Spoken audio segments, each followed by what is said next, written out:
ഇനി അങ്ങോട്ടുള്ള ദിവസങ്ങളിൽ Bigg Boss Malayalam season 6 power റൂമോ അല്ലെങ്കിൽ മറ്റുള്ള റൂമുകളോ വ്യത്യസ്തമായിട്ടുള്ള 4 ടീമുകളോ അങ്ങനെ ഒന്നുമില്ല. നോർമലി ബിഗ് ബോസ് സീസൺ 5 വരെ എങ്ങനെയാണോ വന്നത് അതുപോലെ തന്നെ വരും. വീക്ക്ലി ടാസ്കുകൾ ഉണ്ടാവും, ഡെയിലി ആക്ടിവിറ്റീസ് ഉണ്ടാവും. ബിഗ് ബോസ് സാധാരണ രീതിയിലേക്ക് വരുന്നു. ബിഗ് ബോസ് മലയാളം സീസൺ 6 ഒരു പുതുപുത്തൻ അപ്ഡേറ്റിലേക്ക് പോകാം.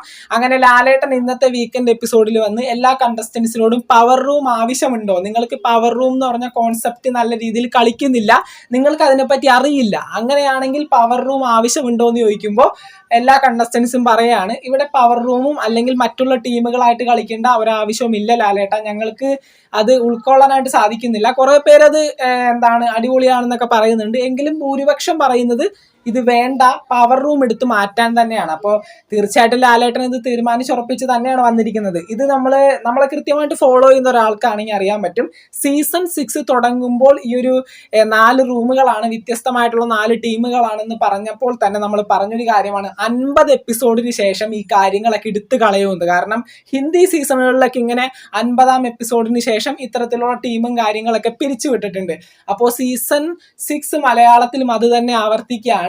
പവർ ടീമോ അല്ലെങ്കിൽ മറ്റുള്ള ടീമുകളോ ഇനി ഉണ്ടാവില്ല. എല്ലാവരും നോർമലി സീസൺ 5 വരെ എങ്ങനെയാണ് കണ്ടസ്റ്റൻസ് മുന്നോട്ട് പോയിരുന്നത് അതുപോലെ തന്നെ സാധാ ബിഗ് ബോസ് ആണ് ഇനി വരാൻ പോകുന്നത്. കുറച്ചുകൂടി ഇൻഡിവിജ്വൽ ഗെയിം കളിക്കാനായിട്ട് നല്ല സാധ്യതയുള്ള ആഴ്ചകളാണ് അപ്പോൾ ഇനി മുന്നോട്ട് വരാനിരിക്കുന്നത്. കാരണം കുറച്ചുകൂടി ഗെയിം ഇമ്പ്രൂവ് ആവേണ്ടതുണ്ട്. അതുകൊണ്ട് തന്നെ മാറ്റിപ്പിടിക്കലിന്റെ ഭാഗമായിട്ട് പവർ റൂം അങ്ങ് എടുത്ത് കളയാണ്. റൂമൊക്കെ അവിടെ തന്നെ കാണും, എല്ലാ റൂമുകളും അവിടെ തന്നെ കാണും. ഡെന്ന്, പവർ, അതുപോലെ തന്നെ ടണൽ എല്ലാം അവിടെ തന്നെ കാണും. അവർക്ക് ഉറങ്ങുന്ന സ്ഥലത്തൊക്കെ കിടന്നുറങ്ങാം. വ്യത്യസ്തമായിട്ടുള്ള ഈ ടീമുകളോ അല്ലെങ്കിൽ വ്യത്യസ്തമായിട്ടുള്ള റൂമുകളോ ഒന്നും ഇല്ലെന്നേ ഉള്ളൂ, പേരെടുത്തങ്ങ് മാറ്റുമായിരിക്കും. അപ്പോൾ നമുക്ക് നോക്കാം എന്തൊക്കെയാണ് സംഭവിക്കാൻ പോകുന്നതെന്ന്. തീർച്ചയായിട്ടും ഇതിലൂടെ മാറാൻ പോകുന്നത് കണ്ടസ്റ്റൻസിന്റെ ടീമായിട്ടുള്ള ഗെയിമും കാര്യങ്ങളുമാണ്. ഇൻഡിവിജ്വലായിട്ട് കളിക്കാനായിട്ട് ഓരോ കണ്ടസ്റ്റൻസിനെ സഹായിക്കുന്ന ഒരു പരിപാടിയാണ് ഈ ഒരു റൂംസിന്റെ അല്ലെങ്കിൽ ടീമൊക്കെ എടുത്ത് മാറ്റുക എന്നുള്ളത്.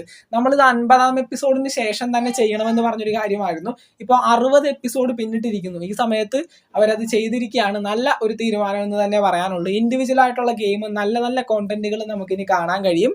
എന്താണ് നിങ്ങളുടെ അഭിപ്രായം? തീർച്ചയായിട്ടും താഴെ കമന്റ് ചെയ്യാൻ ശ്രമിക്കുക. പവർ റൂം അങ്ങനെ എടുത്ത് മാറ്റിയിരിക്കുകയാണ്. ഇനി പവർ ഇല്ല, സാധാ കണ്ടസ്റ്റൻസ്. ഇനി അവിടെ ഒരു രാജാവ് ഉദിച്ചു വരുമെന്ന് എനിക്കറിയില്ല. എന്തൊക്കെയായാലും ഇപ്പോൾ ബിഗ് ബോസ് ഹൗസിൽ ഏറ്റവും കൂടുതൽ വിജയ സാധ്യത ഉള്ളത് ജിൻഡോ, സിജോ, അർജുൻ അതുപോലുള്ള കണ്ടസ്റ്റൻസിനാണ്. അപ്പോൾ കുറച്ചുകൂടി ഇൻഡിവിജ്വൽ ഗെയിമേഴ്സ് ഉണ്ടായി വരാനായിട്ട് സാധ്യതയുണ്ട്. അതുപോലെ തന്നെ ജാസ്മിൻ വിജയ സാധ്യത ഉള്ള ഒരു കണ്ടസ്റ്റന്റ് തന്നെയാണ്.